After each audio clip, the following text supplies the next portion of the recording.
Hi friends, happy Corpus Christi.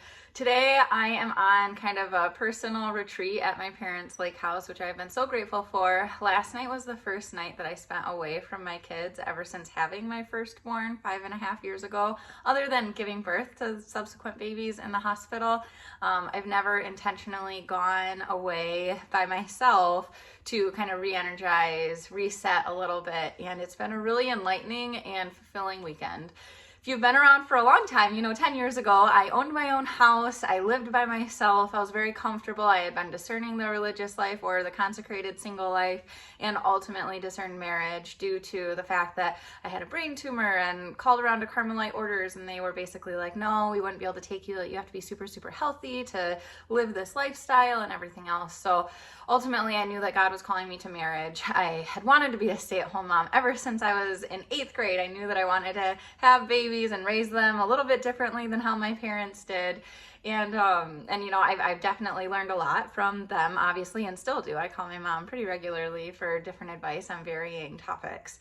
But as it is, it was something that I always wanted, and I've always felt very fulfilled at home. I show up, I'm present with my kids, I love teaching them, I'm homeschooling, we love playing together, going places, doing all sorts of things, right? And it's by being by myself that I really realized what levels of resentment that some mothers may feel toward their children for kind of modifying their way of life. When I first had my firstborn, I did not struggle at all. When I had my secondborn, I did not struggle at all. And I really embraced those newborn days and didn't struggle with any type of postpartum depression or anxiety at all. And a lot of people, say, oh, well, good for you. But I do think that some of that was that I didn't feel like it was this huge sacrifice. I wasn't going to the bar every weekend. I wasn't mourning the loss of anything I had fully anticipated everything stopping and me not going anywhere for a month or 2 or 3 and me completely staying at home. My parents are big homebodies. They love staying home. They're completely content staying home. In fact, they prefer it. And my husband's parents love going out and about. They love going to baseball games and doing this and that. And they're always doing something fun, right? They're going out to parades or going to festivals and blah, blah, blah. So it's like I was raised in a home that was very much a homebody type home. One of the nannies that we had hired for a short period when the twins were born, she was somebody that needed to be out of the house. And in fact, after she had worked for us for about 2 weeks, my youngest, my middle daughter, right, not the twins, but my second born, was crying with me at the end of that second week saying how much she missed me. Because this nanny wanted to go, and was discontent just sitting at home with the children. That wasn't something that was on her radar. And even after I told her that they needed to stay home more, she was like, well, what would you think about going out to the library on Monday, with all of them? And it's like, no, what I need right now is a nanny that can help me take care of the children, while I do laundry, or you can cook lunch while I'm doing something. I need a mother's helper, somebody that can help me in the home, to fulfill home duties and not be running around doing this, doing that, because that's not the season of life that we're in. And so I think that somebody like that could really struggle when they finally have children because they want this go lifestyle, and children force you to slow down. Now, not only is it slowing down, right? On my drive here, I passed a movie theater and I thought, man, I could go see a movie right now. And I pulled into the parking lot, walked in. And then after I looked at everything that was there, I kind of decided, I don't really want to see a movie. So I walked out and I left. I called my husband later. I said, the funniest thing happened. 2 things happened that never could have happened if I had children with me, right? I was driving along and saw a movie theater. I was like, oh, seeing a movie sounds great. Let's pull in, right? So first off, 4 kids. Usually there's a plan, there's a reason we're out and about. We wouldn't just stop and go to a movie. 1-year-old twins, 3.5-year-old, 5-year-old, not something that you really take to the movies on a whim, right? Quite yet. And so I was like, okay, so pulled in. That was the first thing. Second thing, I left the movie theater after deciding I didn't want to watch a movie. I could never have done that with a 3 and a 5-year-old. They would have been kicking, screaming, crying, we were gonna go see a movie, total meltdown mode. And so even just that in and of itself was so refreshing to me. It's so simple. It was less than a 5-minute pull in, go in, come out, leave. And it was simple. It was quiet. Nobody was I wasn't having to reason or expend my energy on why we were going to leave instead or this or that, right? And so my husband and I have recently realized what levels of stress I may be under. I've been having chronic chest pain now for probably 3 months, and we don't know what's causing it. I'm starting physical therapy next week. My lymph node biopsy came back benign. They didn't see any malignancy. I tested positive for like a couple markers, but there were no co-expressing markers to say that anything was going on. So far, so good. I'm in the clear for now as far as my lymph nodes go. Why are they enlarged? Why are they over 3 centimeters? We still don't quite know. But so I'm getting like chest pain. I have this pain in my side underneath my left rib cage. I'm having some stomach cramps. I'm having these different things. And when I saw my sarcoma oncologist last week, she said that when she palpated and felt my stomach, that didn't feel like there were any solid hard masses or anything like that. But she asked me if I could have an ulcer.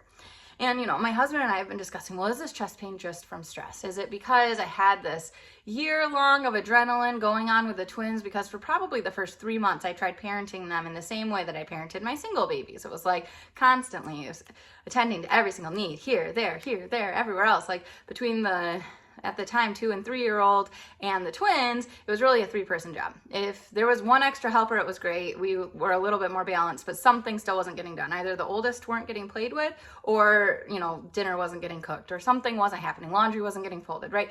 I needed 3 sets of hands. We needed 6 arms. And so it was very difficult. And I was really trying to I was overextending myself. And so that still continued probably for the first year, having those twins.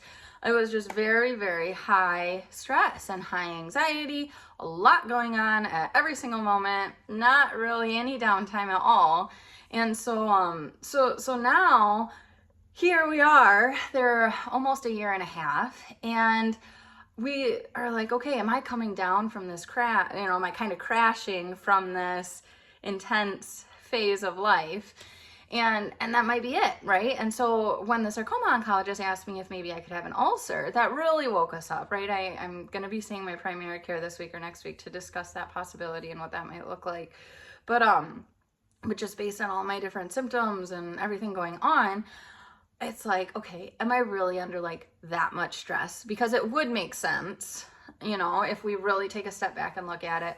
And so being here by myself, and in addition to my 4 children, we did have a 5th child that was spending a lot of time with us. She was over very regularly. She was essentially an extension of our family, because I really genuinely cared about her. And she lived very locally. She's since moved, and some, stuff has happened in that relationship, but so I actually had like a 5th child who was 7, turned 8 during this time, who was also with us, which, again, if you've been around a long time, we lost our very first child, or baby, at 6 weeks pregnant.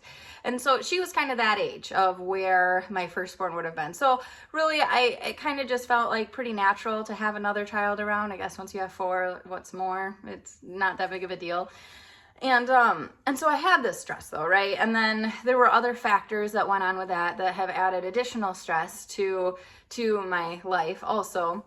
And so just being able to step back and not have any responsibilities right now in this moment and just be able to do whatever it is I want. I went to Mass, to Corpus Christi.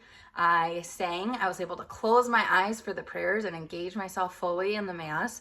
I was able to do the walk around the church afterwards, the procession, following the monstrance with the Eucharist in there. Got to hang out after to sing the closing songs. All of these things that would have been, it would have required a lot more energy to me. I don't necessarily want to call them stressful, but they are a little bit. Trying to corral 4 young children to stay in line, to not run this way, don't run that way, we have to stay here. Yep, we're going around constantly answering the questions, explaining why we're doing things. Like, it's all things I love, right?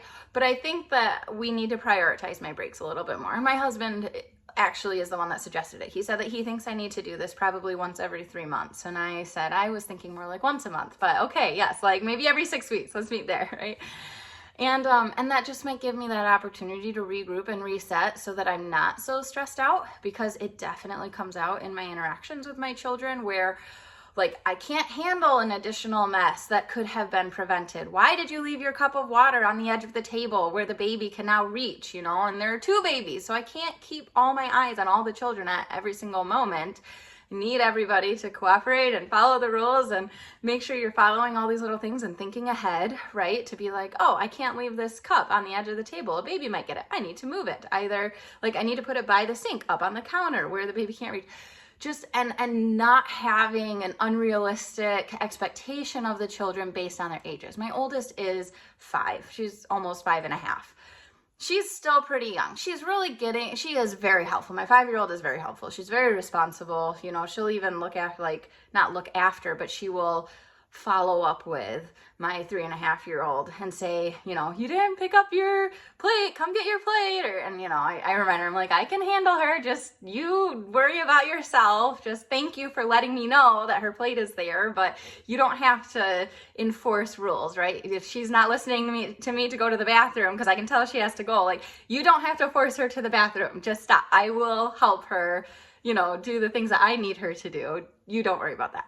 And so just maintaining that balance of making sure my oldest isn't also trying to parent the 3-year-old is so important because, right, that's not her responsibility. And so it's so just trying to balance all of those things has been just a lot. And everyone says that to me, right? They're like, oh, you have your hands full. It's like, I do, and the twins were really little. I just respond with literally, because you have to carry both babies in both arms. And my hands literally were full, feeding them bottles or whatever was happening. It was very, very, very full. But I do believe, full hands, full heart. I think that long term, right now when I see families at Mass and they have teenagers, they walk in with 4 teenagers, I just think that'll be us one day.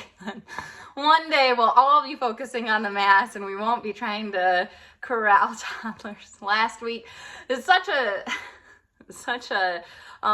black and white difference. Last week, my husband was at the Indy 500 with my family. My dad goes every year. He's been 57 years in a row. And so this last weekend, my husband was out of town. And so I took all 4 children to Mass by myself. And oh my goodness, I was just laughing. Somebody told me that I was the most patient person they'd ever met. And, in my head, I'm like, well, what else can you do? I'm not going to get mad at a toddler or a little 18-month-old for wanting to go this way or that way. Why would I get mad at them? And so, I was just constantly redirecting them back to the pew or redirecting them back out to the hallway. But they were going in and then coming out. And then I'd grab the one twin and the other one would sneak around my back and try to make it up to the altar. And I'm I worked up a sweat last week at Mass. I hadn't even thought about that was in fact last weekend. And so then this week, total polar opposite, right? I'm sitting by myself and behind me is a mom with 4 kids and I'm just sitting in front, and her kids did great. I think they had coloring books. I was actually trying to sneak a peek at what she was doing with her kids to get input on what I should do with my kids for Mass. So I was like, oh, coloring books. Okay. Oh, those little water wows. I should get some of those for the 18-month-old since I don't want them to have crayons. Cause they chew them. But I was just sitting there and I wondered when the last time she went to Mass by herself. When was the last time that she was able to fully submerge herself into the Mass? And my husband and I do that every once in a while where I'll stay home with the kids and he goes, or I'll go to the 9 o'clock and then he'll go to the 11 or vice versa and we'll just keep the kids home. But usually the older 2 are still participating. They usually would probably go with me or one or the other would go with him, So usually we still have at least one child with us, which means you can't really close your eyes still. If you have 3 and 5-year-olds, 5-year-old does pretty good, but still I have to keep a little side eye on her, right? Because if we are breaking up the Masses because the twins are napping or something's going on with them where they can't go. And so usually it's sleep. Having sleepy twins at Mass is just not pleasant for anybody, ourselves included. It's not a good situation. So we tag team. And that ends up working out okay with us. And I've been to Mass maybe one other time completely by myself, I think. And it was on Mother's Day, maybe. I don't really remember. No, we went together. I took the girls. I took the older 2 with me to Mass on Mother's Day. And my husband stayed home with the twins because of everything whatever was going on with them. But so as it is, Mass by myself was really, really good. I was very grateful for the opportunity. This opportunity just to be here at the lake is very refreshing. Like I said, yesterday it was really rainy, so I got here, and one of the very first things I ended up doing was I sat down and made a salad and ate that without interruption, had a cup of decaf coffee, drank that without interruption. Right now, after I'm done with this video, I'm going to go make another cup of coffee, and I'm going to sit down and drink it uninterrupted. It's going to be glorious. And then, and I still have, I'm in the middle of the rosary right now, but yesterday I prayed the full rosary. So all 4 sets of the mysteries. And because my heart has longed to pray the rosary for so long, and I just haven't been praying it because I've been being woken up at night. So waking up early just kind of is out of the question. I've been so tired during the day that once my husband is home, we are just decompressing our brains. And I pray the rosary as I go to sleep. I pray the Hail Mary very regularly throughout the day, but to actually meditate on the mysteries is just not something I've been able to do for a while. And so one of the first things I was like, I won't get interrupted. I can pray the rosary. And so I was like, I'm just going to do them all. And so that was actually one of the very first things I did when I got here, which was just so peaceful and just right. The whole thing of just, I'm not going to get interrupted. This is unheard of in my brain right now. And it's so weird that this is how my life used to be all the time before I had kids. So just that awareness of, right, the level, I don't personally feel it. I feel like maybe it snuck in some days here or there, just with a level of engagement that I am required of every single day. But that level of resentment that some mothers may harbor against their children on a day-to-day basis, and how unhealthy that would be, not only for yourself and your body, but also for your relationship with your children too, that would prevent so much growth or ability to be present if you're just constantly feeling like your child is interrupting what it is that you want to do. And I'm working on a book right now, and that's one of the steps that I offer in it. It's a parenting book, and it is letting go of that resentment. And I kind of talk about how Mary, I feel like she of all people would be the most validated in having resentment toward her child. She's a virgin, she didn't ask for this baby, the pregnancy of the baby is resulting in, major public humiliation for her family and potential stoning. And after the baby is born, they have to flee so quickly, because of the child's status. She didn't get a peaceful birth, she had to give birth in a stable. Then she's traveling everywhere, and then all these different things that could have built so much resentment. It would have made so much sense for her to just harbor so much against this child, and yet she didn't. She loved him so gracefully and so freely, and was present with him and cultivated his character into who he is today, who he was and is today, right? She had a major role in that because he was 100% man. He needed that proper guidance in the perfect sense that only she could have offered due to the Immaculate Conception, due to the fact that she was born sinless.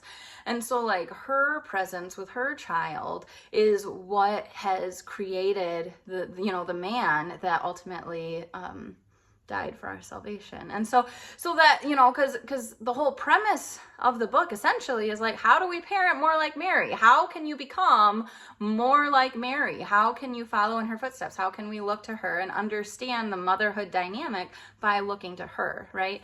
And so that's a lot of what I'm talking about. I don't know if I'm supposed to share that much about an upcoming book that I'm working on or not. I don't know. It is what it is. I'm too open. I don't know. I'm not sharing a title or major details, right? That's just one of the little chapters. I don't know. But so, and just being here has just really been refreshing, and being able to pray those mysteries and kind of give more further, deeper insights into different aspects of what may go into that. I could use your prayers as I focus on that in these upcoming days as well. I just, weeks, right? I'm going to be working on this for a little bit. My goal is to have it done by August 19th. And, so just to pray for me that I'm able to stay focused on that and really, garner and hone my motivation for it, because I know that motivation isn't a feeling. I just have to do it. And I think that sometimes it can just be hard to get out of bed or choose to do that instead of watching a TV show or something in the evening or whatever it might be. And yeah, so anyway, so that's kind of my brief casual check-in for today. I don't know what the audio sounds like in this room, so I'm sorry if it was super echoey or whatever else, but I just wanted to say hi to you guys. I know I'm not uploading super crazy consistently. I am off all forms of social media right now.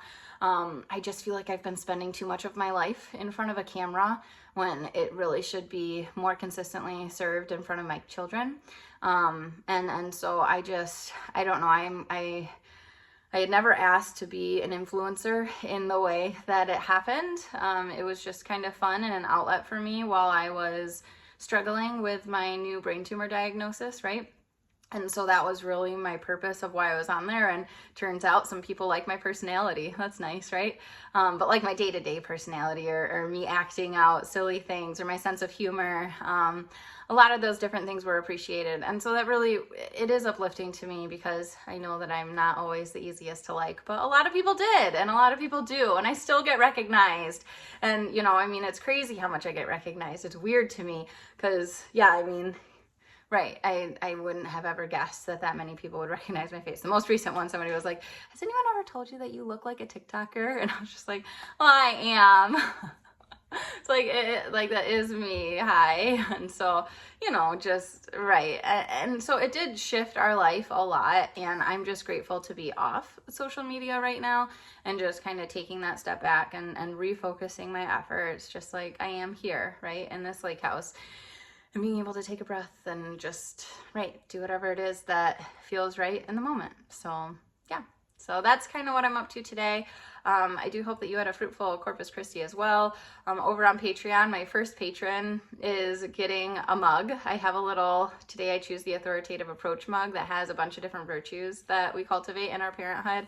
I think you have to be at the Friends tier for 3 months in order to get it. And I just got a notification from Patreon this morning that said that it was being processed and made for the first time getting sent to patrons. So I was so excited to see that because I did work on that mug. I designed it myself, came up with the virtues myself and all this stuff. The LLC that I had been running was the Authoritative Approach, which I have since relinquished and closed. So I'll not be continuing doing like coaching on a formal level or anything like that right now because it's just not the right season for me.